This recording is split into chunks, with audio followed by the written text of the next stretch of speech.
the business plan was always threefold. 1 is tourism, 2 is education, and 3 is production. So we get tourists to come, local and foreign. We get schools and universities to come and we educate, and we produce herbs and herbal products.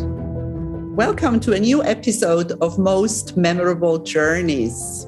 After all these men that I've had lately, it's time to have a female interview guest on my show. And she is originally from Holland, but like me, she has been living in Cyprus for many years. She's an entrepreneur and a herbalist, and she has created something that I hugely admire. It's a beautiful place called Cyherbia, and we're going to talk about this. It's a botanical park, and for Cyprus, it's something quite unique. Let's say hello first. Welcome to Most Memorable Journeys, Miranda Tringis. Well, hello, Elizabeth. Thank you for inviting me to your podcast. It's a great pleasure to have you, and I'm thankful that you took the time.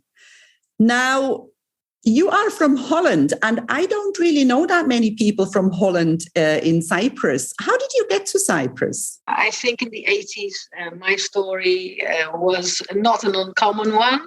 I came to Cyprus on a holiday. At the moment, I was coming down the steps of the airplane, and the warm air was hitting my face. I had this overwhelming sense of coming home. And initially, I brushed that aside and I thought, oh, come on, you've never been here before. It just felt so real. I felt it so deeply in my core. I could not really shake the feeling. A couple of days later, during my holiday, I met a man who has now been my husband for 30 years. And our journey together started on that holiday. Wow, how amazing. Yeah. So did you travel before? I mean, coming to Cyprus was just a normal holiday, wasn't it? It wasn't something that you hadn't planned to stay. No, of course not. I hadn't planned to stay. I was quite happy in Holland. I never saw myself as a person that would change countries and start a new life somewhere else. That was never something that I considered. It just happened. Did you travel as a child? Did you travel with your parents? No, not a lot, because I'm not from a wealthy family. So I started traveling at the age of 16 when I started making my own money. And then most of my savings would go to travel. I went on a plane the first time when I was 16, and I went to London from Switzerland. And for me, it was the most amazing experience. Yeah. So, when we look at our kids and how they travel, I mean, I don't know how old, you've got 2 daughters, don't you? Yes, they've traveled a lot more than I ever traveled at their age. But then again, the world has changed so much, because you remember how expensive travel used to be. Now taking an airplane is like taking a train. Yeah, that's very true. Yeah, sometimes the train is more expensive than the aeroplane. Exactly, yeah. Especially in Switzerland. Yeah. So you came to Cyprus, you were a young woman, and did you have anything to do with herbs? Were you always interested in that? No, my journey with herbs started many, many years after that. I was well into my 30s when I started exploring the world of herbs. And that was due to sheer necessity, because by that time I had one child, and she was frequently ill with respiratory infections. By the age of 4, she was already immune to several families of antibiotics, because every time I took her to the doctor, a new antibiotic was prescribed. So by the age of 4, she had no immune system left. And that's when I decided, look, this cannot go on any longer. Forget about these kind of methods. I'm going to look into alternative therapies. And mind you, this was before the internet, So my research led me to books and more books and more books. And I discovered that the simplest and most common of herbs are exactly the kind that we have growing in our backyard, like mint, oregano, thyme, rosemary, sage. The most common ones, they are also the most effective for these kinds of issues. And so I started making teas from these herbs. offering it to our daughter with local honey. And I saw that we could stop an infection in its tracks before it became an infection. So it was a cold, started with a cough or a runny nose. So at the onset, I would just give her tea all day long, as many as she would have. And thankfully, she took very well to teas. She liked them. And that way, we could just stop the infection from occurring. It would just stay at a runny nose or a bit of a raspy throat, and she'd get over it. So that really encouraged me and led to more study and more research. And I started incorporating herbs in our everyday diet, in our food, in whatever we were consuming. Now, with that result in mind, that got me going to further study. And I became so enthusiastic that I wanted to make a career out of that. Now, my husband, being of an entrepreneurial spirit, he said, look, you're good with herbs. Why don't we ensure that this knowledge, which is ancient knowledge, I mean, in Cyprus especially, and all over the Mediterranean, everybody over the age of 70 has some knowledge of herbs. Yeah, because the previous generations, this is how they would heal themselves. So there is a vast herbal tradition in the Mediterranean region, in Greece, in Cyprus, Israel. And this knowledge has almost become lost because our generation and the one before that, with the Industrial Revolution and with the coming of different kinds of medicines, modern medicines, they discarded the old methods of herbs and nutrition for health, became more dependent on the magic pill that would make things better. Absolutely, yeah. So we said we must preserve this ancient knowledge and we must introduce this to our generation and to the next and make sure it doesn't get lost, to lead people back to nature for their healing. And so the idea of a botanical park was born. Okay. A place where people could come, spend the day in nature, and learn about the plants that grow here in abundance all over the island, to get to know them up close and personal, to smell, to taste, to learn what they're good for, how they can help people's health. And that's how the idea was born.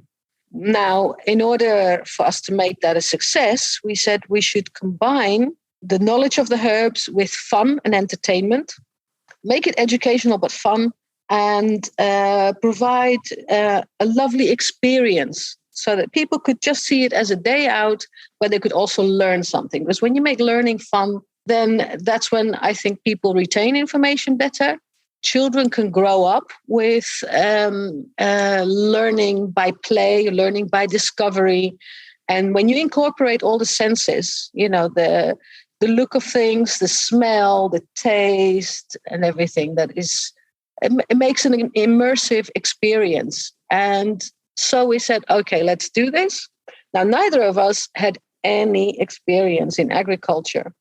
When I grew up, my dad had his own vegetable garden, and I had a little patch of veggies that I cultivated myself, 1 meter by 1 meter. I was 8 years old, and my dad gave me and my sisters each a little plot of 1 by 1 to cultivate our veggies. So that was my experience. I mean, I would pick beans in the summer with him, and I would have my own lettuces and radishes and stuff like that. And yeah, every lunchtime when I would come back from school, I would pick a few leaves of lettuce to put on my sandwich and all that.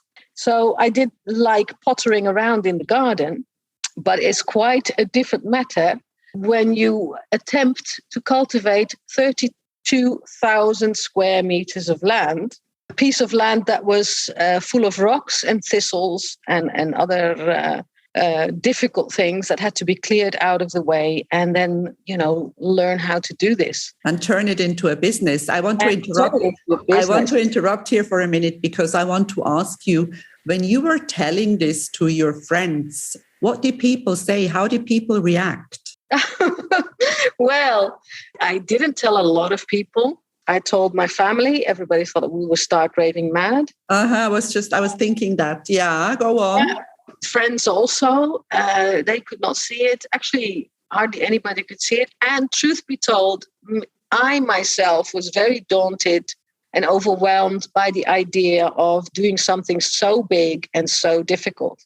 Because, mind you, in Cyprus, with the heat that we have, to start digging in the soil and try to make things grow in periods of drought, in periods of hardship and all of that, it was not just a daunting task, but once we got to it, it was just never ending. Like in the winter, because I was going to say before, it's easier to plant beans in Holland than it is in Cyprus. It's extremely difficult. The good thing about Cyprus is that climate, hard as it is for us to work in this climate is ideal to grow medicinal herbs, because it is the very heat and the soil conditions that make the herbs of Cyprus of such a high quality.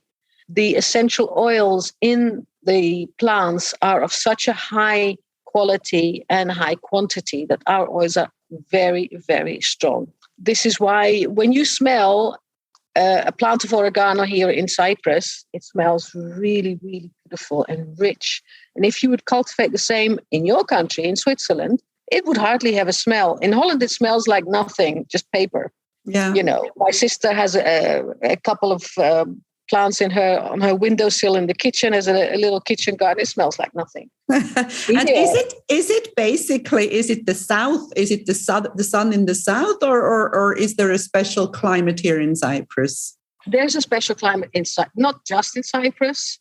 Crete is also ideal for growing herbs. But this region, the Eastern Mediterranean, yes, is ideal for growing herbs. So that's what we started to do. Many times during that process of creation, I wanted to throw in the towel. It was just so hard. There was obstacle upon obstacle. Everything was just so difficult. Even to get electricity took like 4 years to just get electricity. Things that we normally take for granted, they seem to have an extra difficulty factor here. In the end, it took 8 years for the park to be created. Now, mind you, every single tree and every single shrub and every plant was planted the same year. So, and because the park consists not just of a herb garden, herbs grow very fast. Within a year, you've got a nice garden. But we also planted a big maize, a hedge maize, and that took 8 years for it to grow tall and thick, because every 40 centimeters, there was one little plant that comprises the maize, was only like 25 centimeters tall. So they were tiny when we planted them. So yeah, I mean, that maze, I've been in that maze, and that is an impressive thing, because the maze is actually in the shape of the island of the... No, not the maze. The maze is circular.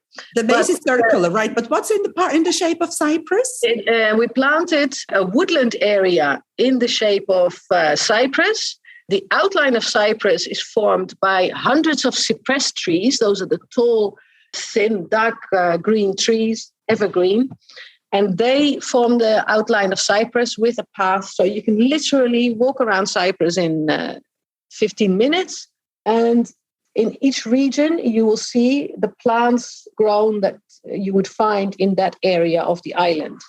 Because there are certain plants that only grow in the Famagusta region. There are other plants that you find more in the Paphos region. The only region we could not mimic was the Troodos mountain range because of the elevation. Elevation, obviously. Yeah, yeah. But when you look from above, you can see the shape of the island. Yes. Now it takes a drone to see that, because, well, you need to go about 90 meters high to see all of it. But yes, so walking around Cyprus, you can learn about the trees and the shrubs. And also around the path, we have placed signs saying, now you're in Limassol, now you're in Paphos.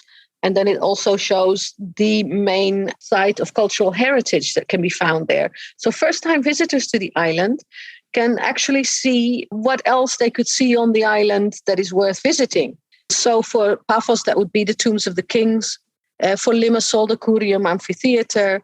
For the Famagusta region, the Apostolos Andreas Monastery. For Kyrenia, Belapais Abbey, and so on. That's amazing. So it's a little information office at the same time. Yes. Every year we add a new feature to the park. I want to come back to something else before we talk about how the park runs. And you were mentioning that your daughter was allergic to all these antibiotics. And I experienced the same thing. I have two children. They grew up here. You know, as soon as I went to the pediatrician, as soon as they had a runny nose or whatever, we got antibiotics. And I didn't like that either. And I chose homeopathy. But why do people not use herbs? So why did people stop using herbs? Is it fear? Is it fear of being responsible yourself? Or is it easier to pass on the responsibility to a pill or to a pediatrician? What do you think is it? People embraced the new ways of living. They discarded the old ways of living. The old ways were to go out for yourselves into the forests, into the fields, and gather medicinal herbs and also edible greens. I don't know if you've ever seen the older generation gather marshmallows and other, not marshmallow, the sweets, of course, but the plants, marshmallow leaves and white mustard, you know, with the yellow flowers. This is the time of year that these start to grow. Wild asparagus, obviously, mushrooms. The older generation were always gathering these things in season. People were eating everything in season. In the wintertime, you couldn't get tomatoes and cucumbers because that was all seasonal. In modern day life, we have everything at every moment in time done away with seasonal eating. So that is one aspect of it. Another aspect is that it's so much easier to just ask for a pill and, yes, to give the responsibility to somebody else. Also, in Cyprus, there's this prevalent attitude of doctors being demigods. Like whatever the doctor says goes. Now, of course, I have the utmost respect for the profession of doctors, but there's a lot more to health than take this pill for that ailment. You know, a healthy lifestyle will ensure that we don't get ill. I mean, it's about prevention, isn't it? It's about... Yes, it's lifestyle, prevention, and all of that. This generation now, they don't even know the herbs that grow across the street or in the park or in the nearest field. Whereas 2 generations back, everybody knew these and everybody used these. Only 100 years back, heart disease was virtually unknown on the island. Issues like high cholesterol, like high blood pressure, diabetes, they were absent because people were far more active. They ate in season. They ate simple. They didn't eat meat every day. If they ate meat, it was like once a week if they were wealthy. If they were not, it must have been like once a month.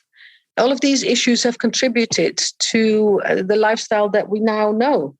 If you like what you hear and want to know more, check out my Soul Guru lifestyle program on my website, www.thesoulguru.com. Forget this.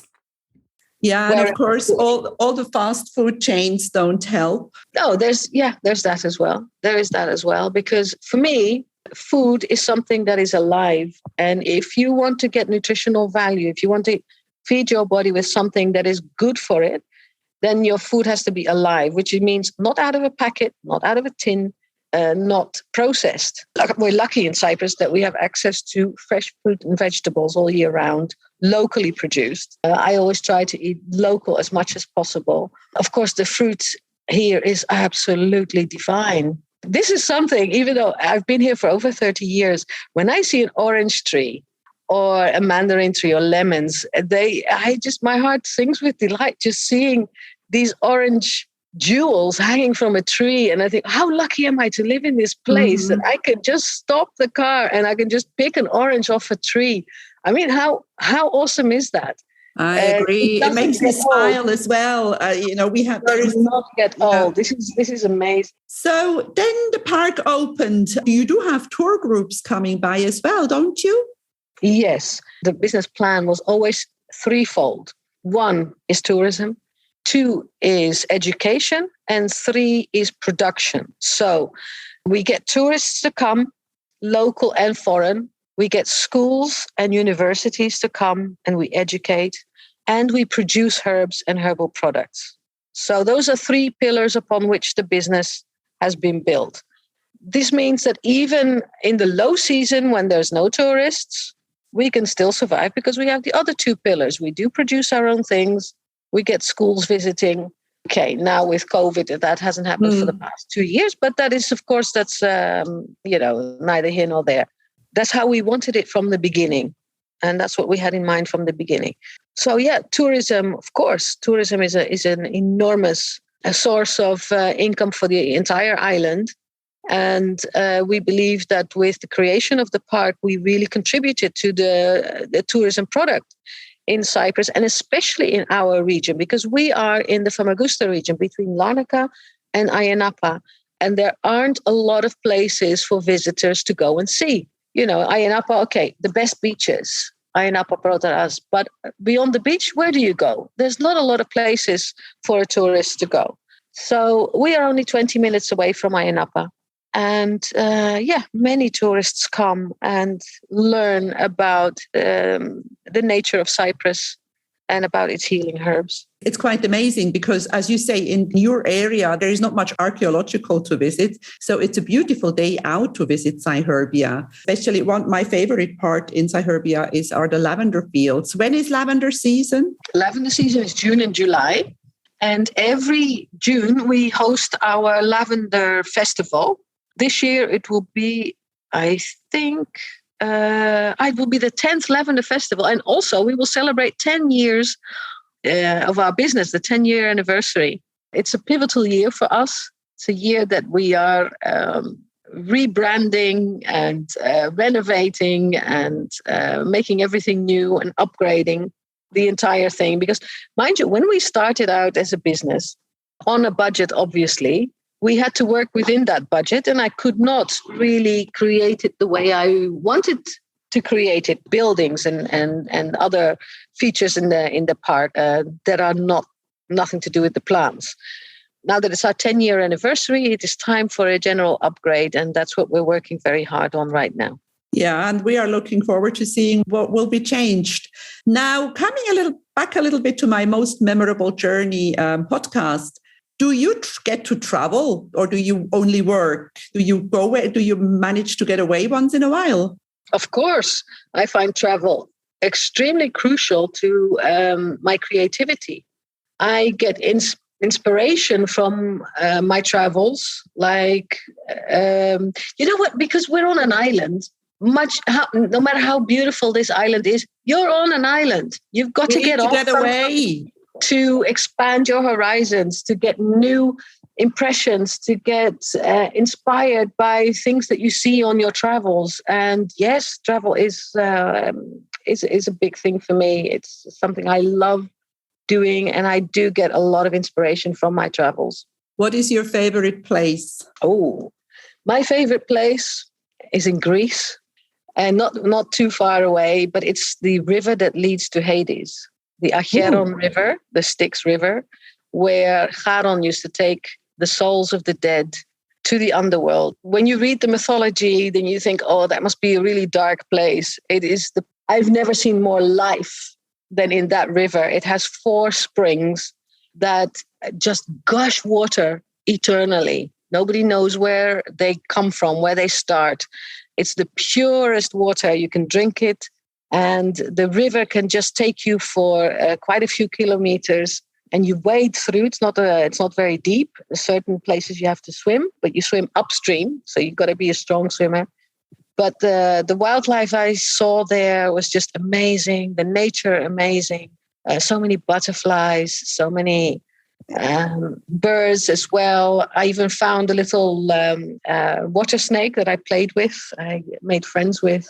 For me, it was a magical experience. Now, when I was listening to you, I was, hoping that you would say something like that, because I want to also talk about the fairies and the witch's cottage, because you are the witch, aren't you? I forgot to say at the beginning when I introduced you, we both went to a TV show here in Cyprus, and we were the only foreigners who actually had the courage to go and speak Greek in a TV show. And you were dressed up as a witch, if I remember well. Yes, because it was a special Halloween edition. the producer of the show is a good friend of mine from Rick, because I'm a regular guest on the morning shows at Rick, where I have a herb slot. I talk for 20 minutes about a certain herb or a certain health condition that we can heal with herbs. This producer remembered the time that I was there. It was in October around Halloween time, and I was talking about the benefits of pumpkin and what you could do with pumpkins and all of that. And so he said, well, since Halloween in Cyprus is associated with you alone, how about you get a team together of 8 people and join this show, The Weakest Link? So, of course, I never turned down a challenge like you. We're very similar there. Yeah, you got it. I'm on it. And I got another 7 friends interested to do this special Halloween edition for The Weakest Link. And we had a blast. That's amazing. But coming back to the fairy village, and do they come to life in the night, the fairies in Cyherbia? Do you think that they are walking around? Of course they are. And you just have to have the eyes to see them. Yes, I agree. There is a way that you can learn and cultivate this site. The place that we've created, the fairy village, is an area in the park that I just really felt presence, and that I said, we have to do it here. So we started making little houses out of tree trunks. I collected, mainly from the Netherlands and from other travels, ornaments to put there for young and old to walk around the fairy village, to see how fairies live, what they do, and to open the eyes of their imagination. Because when you stand still and you see these scenes unfold, because every house tells a little story, and it's up to you how to fill in the details of the story when you look at them. Now, children, with their fresh take on things, their fresh look at things, will find it very, very easy to enter that world of fantasy. The world of fantasy and our own imagination. Our imagination is our superpower. Actually, this is my mantra. My imagination is my superpower.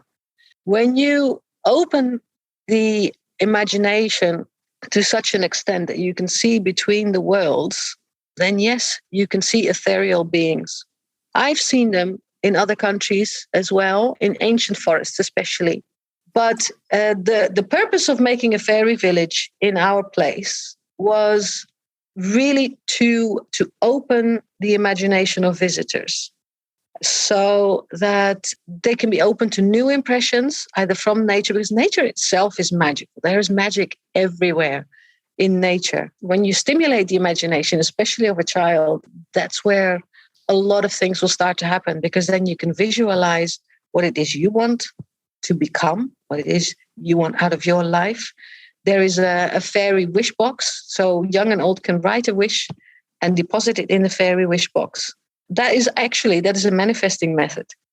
If anybody who's listening does manifestation and is into this this kind of self-development, this is a way to do it. And this is a way to introduce children to that as well. Mm-hmm. So yes, the fairies are there. The witch, of course, is also there. The witch is there.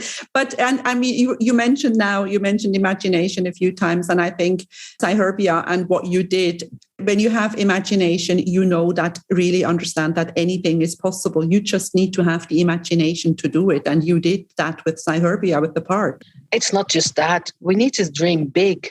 Oh, yes. The bigger your dream, the better.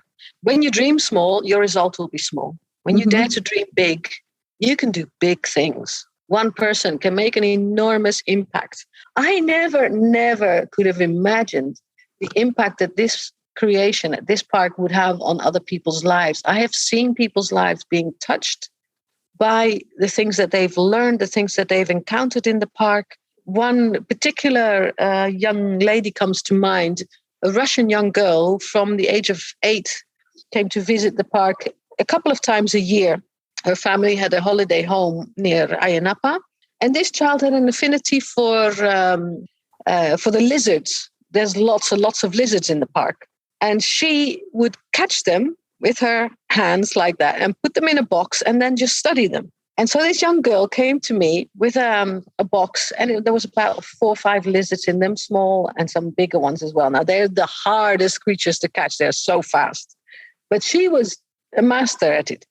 And so I said to her, look, if you turn it over and then you touch the belly and then you see that the skin is so much softer there, that's where the vulnerable part of the lizard is. And I started talking about the lizard from its anatomy to its needs and to how it needs to warm itself in the sun. So it's solar powered. And this child's eyes lit up.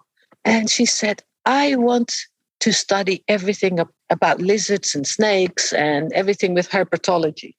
This child is now 17, still comes back to the park, has done several courses already in Russia where they take kids on orienteering in the woods, and she handled snakes and she handled all kinds of creatures.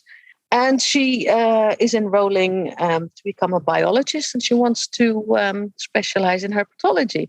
So to have contributed in such a small way to her dream, that fills me with joy. Yeah, that's beautiful. So beautiful. And then I have many other stories about people whose health has been improved with the herbs that we grow there. Even I myself was astonished at one incident. A lady from Switzerland who came to me, this was like 4 or 5 years ago. No, 6 years ago. She came to me in tears. She was extremely emotional. She said, I've just finished my 4th IVF attempt. And it failed again. And my body is full of hormones. And I'm just at the end of myself. I want a baby so badly, but I'm just so unhappy. And she put on weight, and she was really, really unhealthy. And of course, I was daunted by this whole prospect of her grasping at me. I was her last straw. And I said, look, let's try this. I know it can work, but you've got to follow the protocol. I said to her, as we'd talked, we'd had an intake talk that takes about an hour. And I said to her, okay, take Vitex acnes castus, which is a plant that grows in Cyprus quite a lot. Take the extract of this twice a day. Start eating this. Stop eating that. Stop whatever medication you're on. It was medically okay to stop those medications. Yeah. So I wasn't interfering in a doctor's procedure. The doctor had finished the procedure, got nowhere. And I said, quit your job, take a month holiday, and then find a new job. And she did everything to the letter. Lo and behold, 8 months later, she was pregnant. I myself, I was astonished at this result in such a short time. 8 months is not a long time. She had to wean off of all the hormones first. I'm not saying that with every woman we would have the same result, but with her, it just worked. And she's got 2 children now, the natural way. That's very beautiful. And this is because the time has passed very fast. I want to pick your brain a little bit about what should we use if we want to become a little bit more herbal.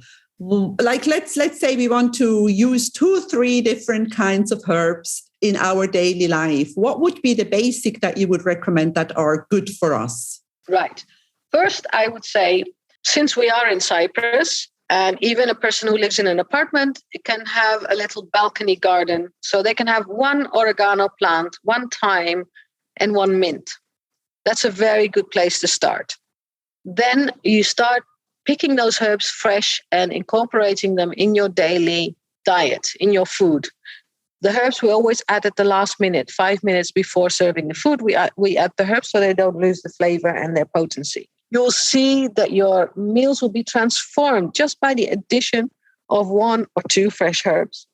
Experiment, read recipes online, use them in your food. Also, replace one of your coffee breaks with a herbal tea break to start with. I myself, I like coffee. In the morning, I always have a coffee, but after that, I will drink herbal tea. Now, in the wintertime, I will drink warming teas like ginger, cinnamon, and star anise. Things that warm us, that are also very, very good for the throat. In the summertime, I will still have tea. Now, a lot of people will say, oh, summer, how can you drink tea? You drink them cold. You make them iced. Mint is the most cooling of all herbs. It really cools down the body. Lavender as well. They combine very well together. Mint and lavender together. They will calm you. They're extremely good for the stomach, for the digestion, and they will lower your temperature. You will not feel so hot and flustered and bothered. Lemon verbena is another top herb for Cyprus. The aroma is more lemony than lemon. It's great for an upset stomach, great for the metabolism. Also, it may help you lose the extra pounds if you drink it every day and also eat healthy, because it boosts the metabolism. So a quicker metabolism means you get rid of toxins and quicker. So those are herbs that are easy to just incorporate in your everyday routine. You have to make it a habit. Tea time for me in the afternoon is something that I make like a bit of a ritual. I collect tea sets, teapots, so I make something nice of it. Even if I'm sitting on my own, I will have a nice teapot and a nice teacup. Throw away your chipped cups. You're worth more than that. Get your nice cups out. Get your Sunday cups out, the ones that you use when you've got guests. Make it something enjoyable, and have a little sweet or something with it if you're that way inclined. But I will have like almost a liter of tea in the afternoon every day, and that's a good habit to have. It's about celebrating life, isn't it? I think that's what we don't do enough. We don't live in the now enough. And the way you described your tea habit in the afternoon is just beautiful, because, it's like taking the time to smell the flowers. You should also take the time to drink your tea. Exactly. And in the evening as well, when the family is gathered, a pot of tea on the table with a candle underneath one of those little réchauds, so that the tea stays warm. Everybody will get a cup. When they see the teapot there on the table, they will have some. Just make it a habit. Make it a habit. Experiment with flavors. Beautiful. It's all about habits. Where can we find you? Do you have a website? How can people get in touch with you? Yeah, certainly. Our website is cyherbia.com. Now, you can contact us on Facebook as well, /Cyherbia, on Instagram @Cyherbia. We have lots of informative articles on the website. So the website is well worth a look. There's an e-shop as well. Now, in the winter that we're closed for the renovation, the e-shop, of course, is always available. So you can find products there, and you can drop me query or a line if you have any kind of questions, or if you need advice. I am a qualified herbalist, so I can help people find their way back to health with the use of herbs. Wonderful. And of course, we expect everybody to come once we open in the springtime, when we're renewed and up and running, and the herbs start to smell really, really nice again. We welcome everybody to come and spend the day in the park, get that breath of fresh air, that smell of flowers and of plants, and just spend a fantastic day in nature. There'll be festivals coming up. There'll be the egg hunt in the maze, where thousands and thousands of eggs will be hidden in the maze for children to find. Then there'll be the Lavender Festival in June. In the autumn, we do Halloween. And in between, we do all kinds of workshops and lectures and interactive experiences. So stay up to date via the website. People can sign up for our newsletter so as not to miss any event or any special promotion. That's fantastic. So even for somebody who is listening to us from abroad, just to visit Cyherbia is worth visiting Cyprus. And all the information that Miranda mentioned will be in the show notes, so it can be found there. And I think this is it. We have come to the end. And I want to thank you from the bottom of my heart, Miranda, for spending time with me and being on Most Memorable Journeys. Thank you so much. Well, thank you, Elizabeth. It was so much fun talking to you. If you enjoy my podcast, please like, share, and subscribe to my channel. You will find all the information in the show notes.